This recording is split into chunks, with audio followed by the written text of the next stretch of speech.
जय हिंद बच्चों, welcome to the examination session with Garima Batra.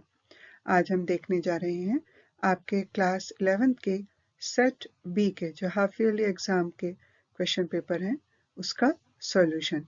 साथ ही साथ इसी वीडियो में अवेलेबल है आपको लिंक्स जो कि आपको क्लास 10th 11th 12th के सभी लेसन्स के एक्सप्लेनेशंस, क्वेश्चन आंसर्स, ग्रामर जिसमें कि पूरे इंपॉर्टेंट टॉपिक्स कवर किए गए हैं, और राइटिंग सेक्शन जिसमें सभी लेटर्स हैं जो कि क्लास 10th 11th 12th के लिए इम्पॉर्टेंट हैं। साथ ही साथ पैराग्राफ राइटिंग है, नोटिस राइटिंग है, नोट मेकिंग है जो कि आपको परीक्षा की तैयारी में हेल्प करेगा और अच्छे मार्क्स लेने में मदद करेगा। इस हाफ ईयरली एग्जाम में क्लास 11th का जो सेक्शन ए है रीडिंग, सबसे पहले हम उससे शुरू करेंगे। आप इस वीडियो को देखकर अपने सभी आंसर्स चेक कर लीजिए और इस चैनल को सब्सक्राइब करना ना भूलें, क्योंकि सब्सक्राइब करने पर ही आपको सभी वीडियोस बहुत ही आसानी से उपलब्ध हो सकेंगे। तो आइए हम आगे चलते हैं। तो ये सबसे पहले है सेक्शन ए का क्वेश्चन नंबर 1 जो है read the following passage and answer the questions on the basis of comprehension of the passage. और इसमें श्यामा प्रसाद राजशेखरन से शुरू होकर अ फिनटेक स्टार्टअप कंपनी, यहाँ तक ये पैसेज है। और अब हम इसके क्वेश्चंस देखते हैं जो कि इसी पैसेज पर बेस्ड हैं। Who is the founder of veg root? तो फाउंडर वो होता है जो किसी कंपनी को शुरू करता है। तो इसके लिए हमें दो नाम दिए गए हैं, आनंद अलगारा स्वामी एंड श्यामा प्रसाद राजशेखरन, क्योंकि स्टार्टिंग में तो सिर्फ श्यामा प्रसाद राजशेखरन का नाम दिया है, लेकिन पैसेज के बीच में जाके ये लिखा हुआ है कि श्यामा प्रसाद ने आनंद अलगार स्वामी के साथ मिलकर ही ये कंपनी शुरू की थी। तो फाउंडर में दोनों का नाम आएगा। सेकेंड क्वेश्चन है what is the main concept behind founding wage root? तो ये हमें पैसेज से आंसर मिलता है to eradicate the middleman concept in the supply process. इसके बाद है why did Shyama Prasad go to Coimbatore? Shyama Prasad वो फाउंडर जो थे वो पहले कोयम्बटूर गए थे, तो वो क्यों गए थे? इसका आंसर है टू मीट फार्मर्स, किसानों से मिलने के लिए। नेक्स्ट है what do you understand about startup? Startup से आप क्या समझते हैं? और इसका आंसर है a company in initial stage. जब कोई कंपनी शुरुआत होती है उसकी तो उसे हम स्टार्टअप्स बोलते हैं। नेक्स्ट है which of these has the same meaning of the word entrepreneur? Entrepreneur से मिलता जुलता शब्द, मतलब उसका क्या अर्थ है? उसका आंसर है अ बिजनेस पर्सन। नेक्स्ट है the passage is about. Passage किस के बारे में है? And the answer is all of them. एक चीज और हमें इस पैसेज को देख के समझ में आती है कि कुछ प्रश्नों के उत्तर ऐसे होते हैं जो पैसेज में डायरेक्टली नहीं दिए होते, तो उनके अर्थ हम कहाँ से ढूंढते हैं या उनके आंसर हम कहाँ से ढूंढते हैं? उसके अर्थ को समझकर। नेक्स्ट क्वेश्चन है how does veg route differentiate itself in the supply process? Veg route जो ये नया ऐप बनाया था, ये सप्लाई प्रोसेस में इसने अपने आप को अलग कैसे किया, कैसे अपने आप को दूसरों से भिन्न दिखाया? इसका आंसर है by delivering directly from the farm to the customer. खेत से सीधे खरीदार के पास। अभी तक ये होता था कि खेत से बड़े दलाल खरीदते थे, बड़े दलालों से छोटे दुकानदार और उनसे कस्टमर खरीदते थे, तो उससे हर एक का कमीशन ऐड होता जाता था। लेकिन जब डायरेक्टली खेत से कस्टमर को मिलते हैं तो ताजी सब्जी भी मिलती है और रेट भी कम मिलता है। नेक्स्ट क्वेश्चन है which of the following is opposite of fresh? इसका आंसर बच्चों ने बहुत आराम से दिया है, स्टेल। और लास्ट क्वेश्चन है which of the following statements is true in the context of the passage? तो एक्चुअली ये क्वेश्चन था नॉट ट्रू, पर इसमें एक सेंटेंस, एक स्टेटमेंट को छोड़ के बाकी सभी नॉट ट्रू थे, तो इस संदर्भ में ये आंसर गलत होता है।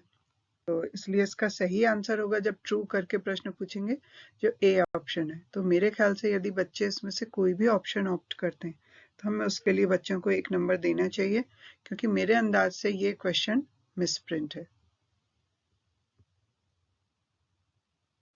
इसके बाद है question number 6 fill in the blanks, जो कि ग्रामर बेस्ड है और इसमें 6 में से कोई भी 5 करने हैं। पहला है she has dash dash unique opportunity to visit the Space Research Center in Sriharikota. तो यूनिक जो शब्द है ये, इसको अन या द से हमें सामने इसके फिल करना था। तो ये जो यूनिक अपॉर्चुनिटी है, तो ये यूनिक शब्द जो है ये य से शुरू होता है, जो कि एक कॉन्सोनेंट है, इसलिए हम इसको फिल करेंगे अ से। नेक्स्ट क्वेश्चन है, this is the man dash name is written on the board. इसका सही आंसर आएगा हुज। थर्ड है, I have dash spare book. तो इसके जो ऑप्शंस थे इसमें इधर जो नो जो है ये करेक्ट आंसर है, नो स्पेयर बुक, क्योंकि बाकी के जो आंसर्स हैं वो इसमें मिसफिट हो रहे हैं। इसमें बुक्स होता तो हम दूसरा कोई आंसर इसमें लिख सकते थे, पर क्योंकि यहाँ बुक लिखा हुआ है तो इसलिए हमें इसमें नो ही सब द मोस्ट अप्रोप्रिएट आंसर है। नेक्स्ट है, the dash class was busy with the project. तो इसका आंसर आएगा होल। अगला प्रश्न है, the school library has dash books on psychology. इसका आंसर है फ्यू, क्योंकि बाकी के जो ऑप्शंस हैं वो इसमें सूट नहीं कर रहे हैं। नेक्स्ट है, she was born and brought up dash Ambala. Ambala एक अच्छा खासा बड़ा शहर है, इसलिए हम इसका आंसर देंगे इन। एक चीज और, इन सभी फिल इन द ब्लैंक्स के जो टॉपिक्स हैं, डिटर्मिनर्स हैं या प्रपोजिशंस हैं या आर्टिकल्स हैं, इनके ऊपर बहुत इजी लैंग्वेज में बारीकी से समझाकर वीडियोस तैयार किए हैं, जो इसी यूट्यूब चैनल पर गरिमा बत्रा नाम से सर्च करने पर मिल जाएंगे। तो आप अपने कॉन्सेप्ट्स उन वीडियोस को देखकर क्लियर कर सकते हैं। और अब हम देखते हैं, do as directed, Mohan is too weak to lift this bag, और इसको हमें सो दैट करके इसी सेंटेंस को रीराइट करना है। तो यहाँ पर हम टू की जगह सो लिखेंगे और दैट लिखकर, इसमें ज्यादातर बच्चों ने क्या गलती की है, सही आंसर इसका है Mohan is so weak that he can not lift this bag. बच्चों ने लिखा है Mohan is so weak that lift this bag, पर ही कैन नॉट उन्होंने ऐड नहीं किया, उसके बिना ये सेंटेंस इनकरेक्ट होता है। नेक्स्ट जो क्वेश्चन है वो है, the man has not come for 2 days। इसमें हमको द सेकेंड सेंटेंस है, द मैन ब्रिंग्स मिल्क, और रिलेटिव क्लॉज लगाकर जोड़ना है। तो यदि हम पूछें प्रश्न, इसमें नाउन कौन सा है, तो नाउन है द मैन, और मैन, द मैन की विशेषता कौन सा मैन, वो मैन जो कि हु ब्रिंग्स मिल्क। तो हम इसके नाउन के फौरन बाद इसको लिख देंगे। Combine the sentence using a relative clause, answer हो जाएगा द मैन। ये नाउन है और इसकी विशेषता बता रही है ये जो एडजेक्टिव क्लॉज है, रिलेटिव क्लॉज है, हु ब्रिंग्स मिल्क, जो कि इसकी विशेषता है, इसलिए हम इस नाउन के फौरन बाद इसको लिखेंगे। और इसके बाद जो मेन क्लॉज पूरी होती है, has not come for 2 days, तो ये इसका सही आंसर होगा। इसके ऊपर भी एक वीडियो अवेलेबल है रिलेटिव क्लॉज के ऊपर, जो बहुत ही बारीकी से आपको समझाएगा। नेक्स्ट क्वेश्चन है, Rajesh does not act now, he will lose everything, और इसको हमें अनलेस करके लिखना है। इसका सही आंसर होगा अनलेस राजेश एक्ट्स नाउ। ये बात ध्यान रखने वाली है कि इफ जो है वो पॉजिटिव कंडीशनल सेंटेंस है, लेकिन अनलेस जो है ये नेगेटिव है। अनलेस यानी जब तक नहीं, तो जब तक राजेश अब एक्ट नहीं करता है तब तक वो सब चीज खो देगा। ये इसका आंसर होगा। As soon as he closed his eyes, the telephone rang। इसको हमें no sooner than का प्रयोग करके लिखना है as soon as की जगह। बच्चे बड़े आराम से as soon as की जगह no sooner लिख देते हैं, लेकिन no sooner के साथ यहाँ पर do, does, did या had ऐसा भी एक हेल्पिंग वर्ब आना जरूरी है। तो यहाँ पे हम ये सेंटेंस देख के डिसाइड करेंगे कौन सा हेल्पिंग वर्ब है, क्योंकि ये वर्ब की सेकेंड फॉर्म है, इसलिए हम यहाँ पर did लिखेंगे, और did के साथ सेंटेंस में वर्ब की फर्स्ट फॉर्म हो जाती है। सेंटेंस हो जाएगा as soon as की जगह no sooner लिख के did he close his eyes then the telephone rang। पांचवा क्वेश्चन है, T is made by him, इसकी वॉइस चेंज करनी है, इसका आंसर होगा he makes tea। is लिखा हुआ है वर्ब की थर्ड फॉर्म में, तो ये पैसिव वॉइस का प्रेजेंट फॉर्म है। और लास्ट है, the boy said Kavita is writing a letter, और इसको हमें नरेशन इसका चेंज करना है, या डायरेक्ट स्पीच है, हमेशा इसे इनडायरेक्ट स्पीच में चेंज करना है। The boy told that Kavita was writing a letter. इसके ऊपर भी एक अलग से वीडियो अवेलेबल है जिसे आप देख सकते हैं, और इस वीडियो को देखकर अपने सभी आंसर्स चेक कर सकते हैं। एक और वीडियो बना हुआ है जो कि डू एज डायरेक्टेड पिछले कई सालों में जो आए हुए हैं, और एक है जो पिछले सालों के सभी सालों के फिल इन द ब्लैंक्स है। तो क्वेश्चंस ऑलमोस्ट उसी तरह के पूछते हैं, कुछ एक शब्द इधर के उधर कर दिए जाते हैं। अगर आप उन वीडियोस की प्रैक्टिस कर लेते हैं तो आपके कुछ अंक पक्के हो जाते हैं। क्वेश्चन 8 सेक्शन डी में है, जो कि आपकी टेक्स्ट बुक से है। तो ये पहला पैसेज है जो कि आपकी टेक्स्ट बुक हॉर्नबिल का है। In July 1976 my wife Mary से शुरू होकर coast of Africa to Cape Town यहाँ तक है, और ये we are not afraid to die lesson number 2 से लिया गया है। और अब हम इस पर बेस्ड क्वेश्चंस देखते हैं। पहला प्रश्न है, what was the occupation of the writer? तो इसी पैसेज में आंसर दिया, he was a businessman. Second question है, व्हाट डज सीफरिंग मीन? इसका आंसर है रेगुलर ट्रेवलिंग बाय सी।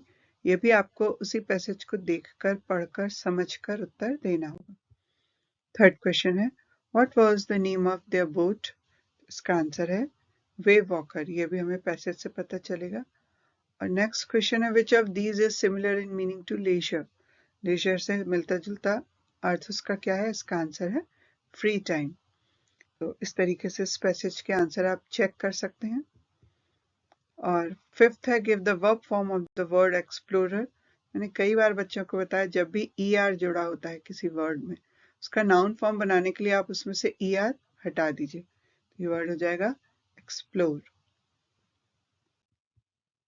नेक्स्ट है, read the following extract from the poem and answer the questions given below. Hornbill की जो आपकी 6 पोएम्स हैं उसमें से है। तो पहला है टिल द गोल्डफिंच से लेकर फेस आइडेंटिटी मास्क। तो ये लेबनम ट्री लेसन से है, पोएम से है। इसमें पहला है, what is described as sleek in the poem? इसका आंसर है लिजर्ड। पर यदि बच्चे गोल्डफिंच लिखते हैं तो भी आंसर गलत नहीं होगा, क्योंकि गोल्डफिंच के मूवमेंट को लिजर्ड के मूवमेंट से कंपेयर किया है। तो कंपैरिजन में तो फिर गोल्डफिंच भी आता है, उसे भी स्लीक कहा गया है, पर मोस्ट अप्रोप्रिएट तो लिजर्ड है। नेक्स्ट है, who comes to feed the young ones? अपने यंग वंस को फीड करने कौन आती है? इसमें सिर्फ एक ही पक्षी का वर्णन है, वो है गोल्डफिंच। थर्ड क्वेश्चन है, who gives shelter to the bird and her young ones? तो कई बच्चों ने इसका आंसर ओक ट्री लिखा है, क्योंकि क्लास 10th में उनको जो लेसन था रॉबर्ट फ्रॉस्ट की पोएम थी उसमें ओक ट्री थी, परंतु बच्चों यहाँ पर तो लेबनम ट्री का वर्णन है, तो आपको तो आंसर क्लास 11th के हिसाब से लिखना है। इसका करेक्ट आंसर होगा द लेबनम ट्री। फिर नेक्स्ट है 9th क्वेश्चन का B, read the following passage and answer the questions given below. My mother से शुरू होकर सी समवन आउट, ये जो लेसन है द एड्रेस से लिया गया है, और पहला प्रश्न भी उसी पर बेस्ड है। From which lesson has the text been taken? इसका आंसर है द एड्रेस। नेक्स्ट क्वेश्चन है, who has told the author about Mrs Dorling? Mrs Dorling के बारे में ऑथर को किसने बताया था? तो ये उसकी मदर ने बताया था। नेक्स्ट क्वेश्चन है, which of the following is similar in meaning to the word precious? Precious से मिलता जुलता अर्थ वाला शब्द है वैल्यूएबल। और नेक्स्ट क्वेश्चन है, the author did not want to get upset by. किससे अपसेट नहीं होना चाहता था? ये लगभग लास्ट की लाइंस में दिया है, मेमोरीज, जो पुरानी यादें थी उनसे अपने आप को दुखी ऑथर नहीं करना चाहती थी, जो कि उन गलियों को देखकर उसे याद आ रही थी। I hope this video would be useful for you. इस वीडियो को देखकर आपने अपने सभी क्वेश्चंस के आंसर्स चेक कर लिए होंगे। ये 10th और 12th के भी वीडियोस अवेलेबल हैं, हाफ ईयरली के क्वेश्चन पेपर के सॉल्यूशंस। साथ ही साथ एनुअल एग्जाम्स के लास्ट ईयर्स के सॉल्यूशंस भी अवेलेबल हैं, जो आपको तैयारी में मदद करेंगे। तो best of luck for your exams.